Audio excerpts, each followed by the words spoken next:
Hi guys, and thank you very much indeed. This is the first podcast of 2025. I'm so excited for this year. 2024 was a funny old year it was. It started off phenomenal. We had the best January we've ever had within Gaslec. And then it sort of teetered off for the summer. It sort of coughed and spluttered around. It felt a lot more... less busy than it actually was. So in the end, it sort of leveled itself out, and we've had a fantastic winter up to now. We've really been putting out for all our commercial customers, and we've got lots of new domestic customers on board as well, and they're absolutely going like gangbusters. So this week's episode, I really want to talk about sort of new people coming into the industry. Maybe they've done the college thing, they're working with another plumber and they're just getting along. And I've just got a couple of hints and tips with you on some stuff that some pitfalls that I don't want you to fall down really.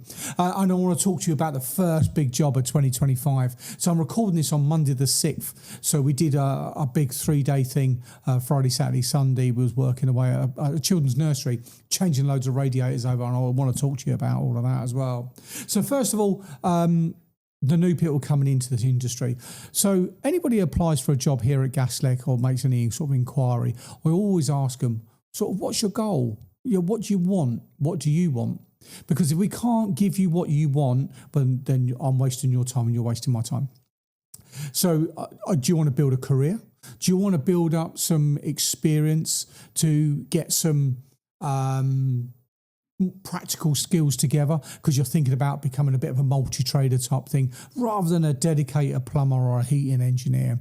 Or do you want to get into heating? Do you just want to stick with the water side and you're happy with that? Do you want to go and work on building sites and you're happy with that Monday to Friday, battling with the other trades and all the arguments and the politics that go on building sites? Do you want to go around the country chasing money? Or do you actually want to leave the country and get your experience here and qualifications and go to Australia, go to Germany or wherever is doing the next big build? And my theory is that Ukraine, when this whole awful thing that's going on over there, and I'll keep my politics and my own opinions to myself about what's going on, when all of that finishes, there's going to be a massive rebuild over that part, which is going to be Europe soon, isn't it, or Ukraine on that edge, and there's going to be a massive loads of work, that part of Europe. And we're going to have a massive skill vacuum going over, and that's going to create a lot of industry, a lot of work. And I think there could be a lot of renewables. They're going to start coming on board over to there because they're going to start rebuilding the whole place on a bit of old technology. Everything's going to be brand new. It's going to be world funded, in my opinion, to bring this back on and to rebuild all their cities and their towns, and give them some sort of new hope and a new future. However it sort of divides, or plans out, I should say. So, and all the best for them over to there. Obviously, they've had a proper rough couple of years. It's been absolutely horrific, hasn't it? We've all seen it on the news. But wherever, so going back to the podcast. But wherever you are, wherever your focus is, wherever your goal is, just keep hold of that. Some people are really money focused. They want to earn as much money as they can for as long as they can, which is absolutely fine if that's your focus and your goal. Just be careful about chasing that coins. So you could be working for someone, earning a day rate or earning a yearly wage, monthly wage, and someone offers you another 5, 10, 20 quid a day or whatever it is more, and you go off running after that. But you need to make sure that you look out for what the person that you're with at the moment is going to offer you in the sense of experience, opening you up to sort of new avenues within the industry, more training so you can get a bit more qualified in doing what you're doing. So just bear that in mind and have that whole balance with it all, really. It's not all about the money. And certainly for me, I know I'm really old and all the rest of it, but it's never really been my focus. Yeah, we earn a couple of quid and we have a couple of pints and go on a nice holiday and do all the rest of it. Yeah, 100%. Yeah, I agree with that. but what is your ultimate goal? And for me, as I've got a little bit older, it's more about what I can build and what we can give back, and we can give to the employees of Gaslec, and what we can give to the charities around us and the communities, and what we can actually do to make a difference. And that, for me personally, within my soul, that's the important stuff. That's the stuff that really matters. It really, really does matter to me. So you're thinking about going out on your own maybe, and you're getting a little bit edgy and stuff like that. So one of the hot topics that we talk about is, should we charge a call-out fee?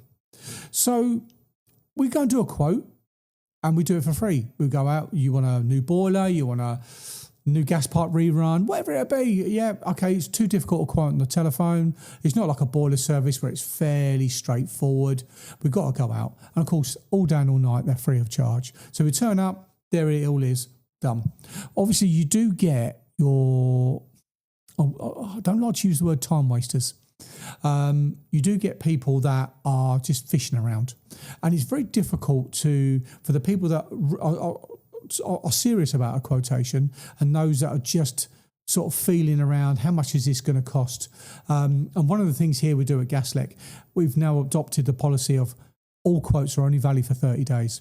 So if you're looking at having the job done within the next 30 days, then obviously that quote's going to be valid. After 30 days, it's not valid anymore, and we need to readdress it and come to it again.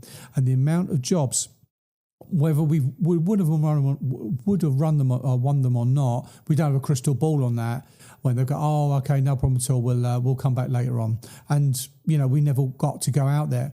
Now, one thing I've realised over the years is that you can only put money in the bank. You can't put promises, you can't put quotes, and you can't put people's blessings into the bank account. It doesn't happen, doesn't it? Only money goes into the bank. So all of these bits and pieces that over the years I've spent hundreds and hundreds and hundreds of hours going out to seeing people, driving halfway around the country, doing stuff, and it's come to nothing.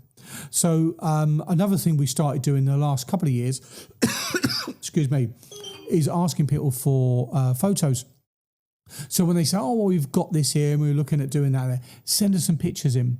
And we've really found that people that are really serious about wanting the quote and actually genuinely to do it will actually send you in the pictures, so you can actually have a bit of an idea and you can give them a bit of an estimate over the internet if they want a faster quote, because we're busy people, and it's me predominantly that does all the quotations.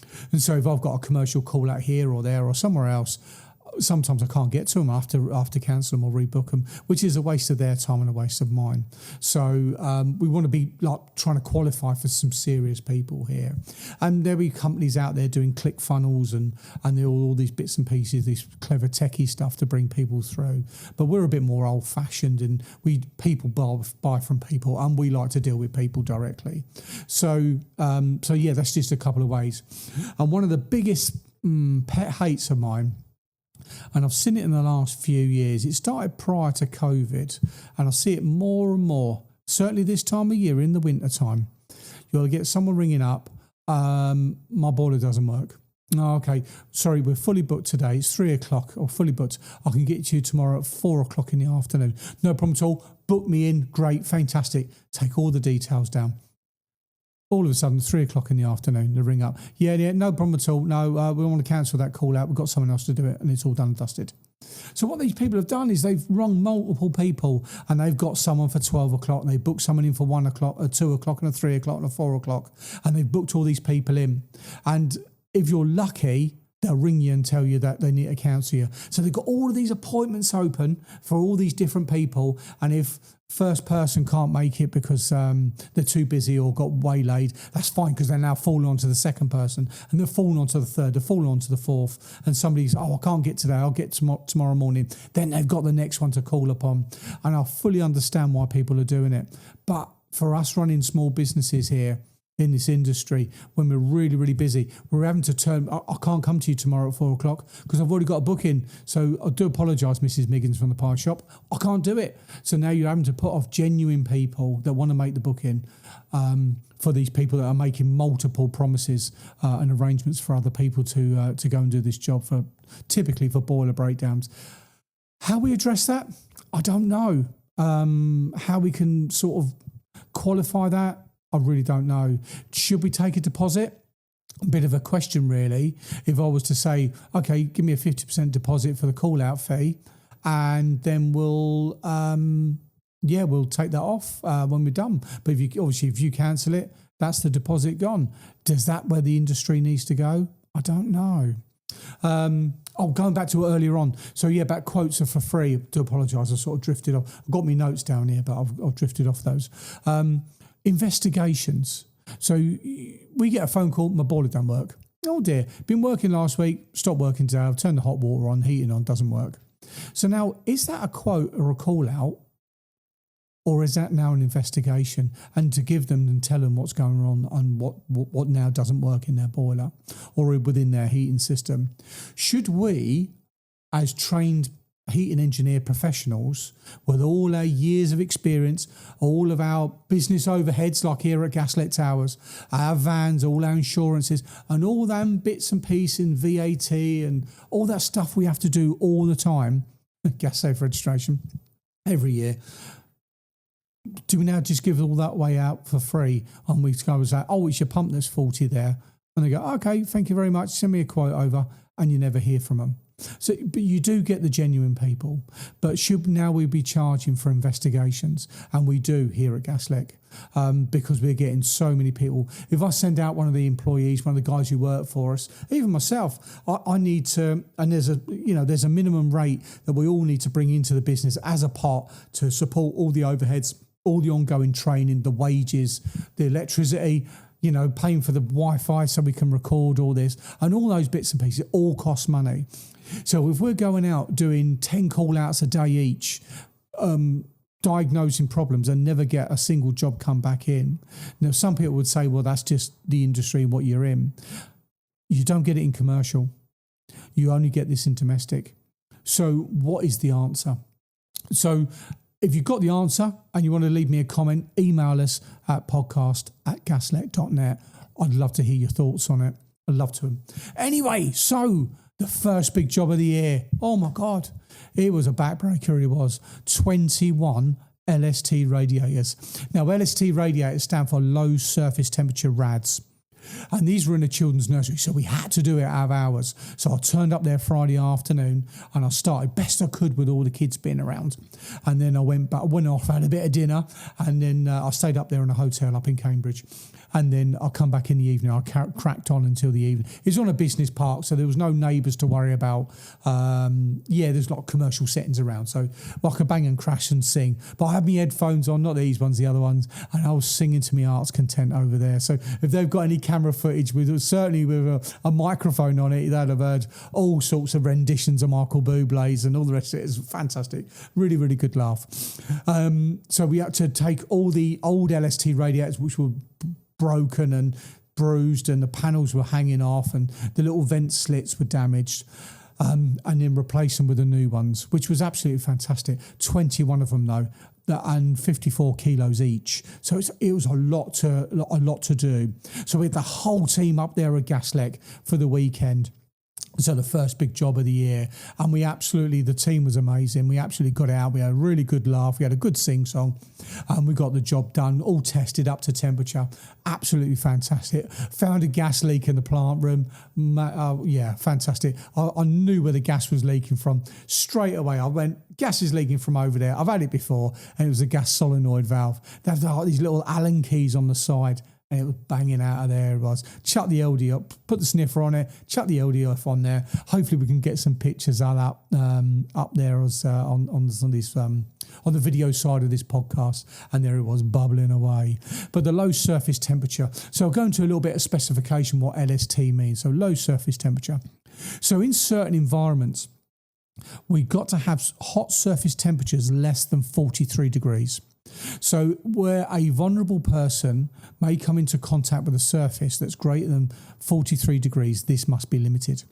So if you've got someone that doesn't process pain, or someone that may have a fall, and then they're now falling against the radiator and they can't remove themselves from that heat source, we need to make sure that heat source is minimised. So it certainly in the children's environments, within hospitals, within care homes, and within doctor surgeries as well. You've got a patient or you've got a member of the public that's come in, and then there's various conversations about what about other public spaces? What about the waiting room and the solicitors? How about the dentist? Could we have a person that comes in there, which is within this category, come into the dental surgery, although it's only a dentist, into the waiting room, and then make contact with a surface temperature more than 43 degrees? Now, if you've got a wet radiator system that's effective, it will be warmer than 43 degrees, I'll tell you that for free. Only when you start looking at low temperature designed heating systems, like with heat pumps, have really, really big radiators, that's when you're going to get your surface temperature down. But I doubt it's going to be lower than 43 degrees. So certainly at points it could be even higher than that. So even if going to 45, 50 degrees, it's still too high for obviously for the LSD side of stuff. So we need to have these metal panels, these boxes that go over the radiators, and they do affect the output of the radiator because they're only coming out of a grill at the top, and the air gets sucked in the bottom. You get a lot of dust in it. So yeah, they're really, really important. They're really expensive. The only good thing about them is that the plumbing is actually quite straightforward because it's all underneath. So no matter where your pipes are coming from, left, right, centre, doesn't matter. They come in low level, you can elbow them round, and you're not too worried about them trying to make them look Instagram perfect, we'll call it, because it's all covered up and hidden. And then you have little Allen keys on the top, and it locks down the panels there so no one can come in.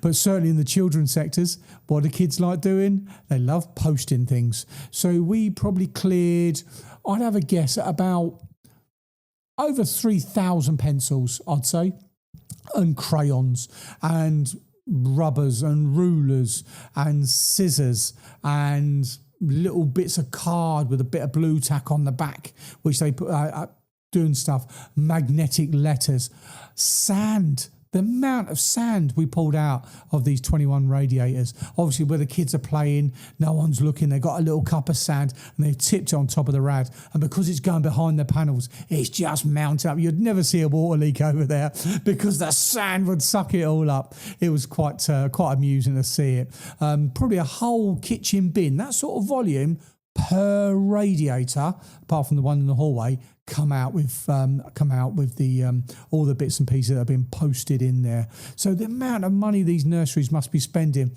on replenishing the pencils and the rubbers and the scissors, where all been posted in the radiators. I don't know what the true answer is, certainly if you're using wet radiators, on how to overcome this, but I see it all the time.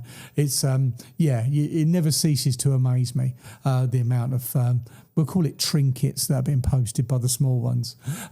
But yeah, LST radiators, really, really important. They are quite expensive. They're a lot more expensive than normal, but it does help us with the ruling of the risk assessment that every business needs to carry out with the members of the public, the patients, the people in their care, and this 43 degrees rule on these hot surfaces. And obviously that does also equate to, we come on to like the water reg side of things, and the risk of scalding and having baths and having thermostat mixing valves, TMVs on those. So you've got your hand washing side.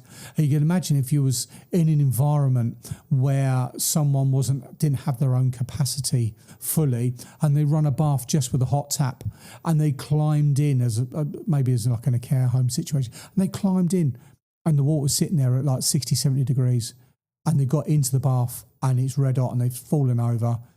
So many people have died, unfortunately, because of this. So that's why they've brought it in. So we do actually have up there on the side. So hot water in baths mustn't exceed 44 degrees in care homes. Showers 41, basins 41, and bidets 38. You don't see many bidets, be honest, in this country. And in children's nursery, hot water to be kept no more than 45 degrees.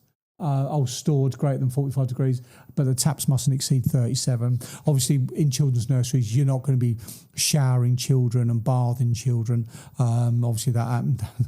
Oh, yeah. Wow, imagine that nowadays. Obviously, that must have finished years and years ago. Since we developed the wet wipe, let's probably just say that there. There's no need for none of that anymore. So LST radiators. So fantastic bits of kit, really heavy, 54 kilo each, loads of packaging. Oh, we had so much stuff to sort out, and I was running around like a little labourer. I'll tell you. I covered so many steps over the weekend, marching around that place, clearing up and sorting it out. But the Gaslec team done a fabulous job over there. So thank you very much indeed for everyone. So that's the end of this show, the first one of 2025. Hopefully I'll get some time with Anne to go through the goals of 2025, which I then put down on a picture frame. So I've got one in front of my desk and one in front of Anne's desk here at the office. And so from that, we can then go through of, you know, what we're going to try to achieve this year. I've got some ideas, but we want to get that consensus going with the whole team so we know what we're all working towards. So yeah, thank you very much indeed, guys. You take care. Wish you all the best. Goodbye.